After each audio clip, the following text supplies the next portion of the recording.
রাজধানীর শাহবাগে এই মুহূর্তে রয়েছেন সহকর্মী স্বস্তিকা সিংহ। তার কাছে জানবো সবশেষ তথ্য। স্বস্তিকা,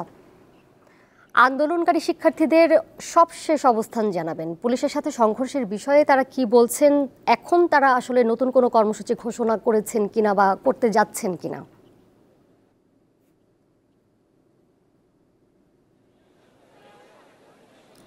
দোলা, এই মুহূর্তে কিন্তু আমি শাহবাগে অবস্থান করছি এবং ইন্টারকন্টিনেন্টালের সামনে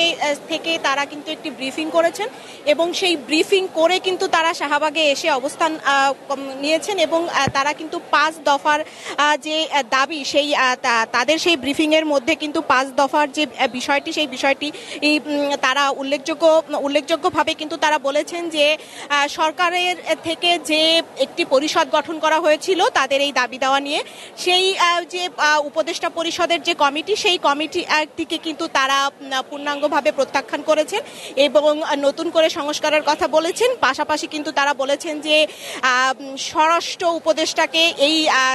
আন্দোলনকারীদের কাছে আসতে হবে, এসে এবং ক্ষমা চাইতে হবে এবং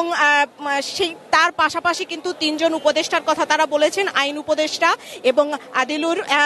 যিনি উপদেষ্টা রয়েছেন, আবার রেজওয়ানা, এই ৩ উপদেষ্টাকে ঘটনাস্থলে আসতে হবে, এসে তাদের কাছে উদ্ভূত যে পরিস্থিতি সকালে ঘটেছিল সেই উদ্ভূত পরিস্থিতির জন্য তাদের কাছে ক্ষমা চাইতে হবে। পাশাপাশি এই ঘটনার কে কেন্দ্র করে তার যত শিক্ষার্থী আহত হয়েছিলেন তাদেরকে বিনামূল্যে চিকিৎসার ব্যবস্থা করতে হবে এবং হামলাকারী যেসব পুলিশ ছিল এই ঘটনার পেছনে তাদেরকে চিহ্নিত করে তাদেরকে বহিষ্কারের ব্যবস্থা করতে হবে এবং পাশাপাশি কিন্তু তারা বলেছেন তা এই সকালের যে উদ্ভূত পরিস্থিতি এই পরিস্থিতির মধ্যে দিয়ে কিন্তু তাদের ৫০ থেকে ৬০ জন শিক্ষার্থী আহত হয়েছেন এবং তারা কিন্তু বলেছেন তাদের এই যে ৫ দফা নতুন যে দাবি তারা দিয়েছেন এই ৫ দফা যত সময় না পর্যন্ত মানা হবে তত সময় পর্যন্ত কিন্তু তারা এই শাহবাগেই অবস্থান করবেন এবং ঠিক সেভাবেই কিন্তু তারা ইন্টারকন্টিনেন্টালের সামনে থেকে তারা এই ব্রিফিং করেছেন শিক্ষার্থীরা। ঠিক সেই ব্রিফিংয়ের পরে কিন্তু তারা এসে শাহবাগের পুরো সড়কটি অবস্থান করেছেন এবং আপনাকে একটু জানিয়ে রাখি, শাহবাগে সড়ক অবস্থান করার কিছু সময় পরে কিন্তু বুয়েটের যে ভিসি স্যার ছিলেন সেই ভিসি কিন্তু এখানে উপস্থিত হয়েছিলেন এবং ভিসি কিন্তু শিক্ষার্থীদের এই আন্দোলনের সাথে সহমত প্রকাশ করেছেন এবং পাশাপাশি যে উদ্ভূত পরিস্থিতি হয়েছে সেই পরিস্থিতির ঘটনার কিন্তু সুষ্ঠু তদন্তের দাবি জানিয়েছেন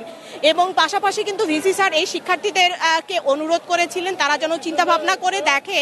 যে এই শাহবাগ যেহেতু ব্যস্ততম সড়ক, এই সড়কটি আসলে ছেড়ে দেওয়া যাবে কিনা।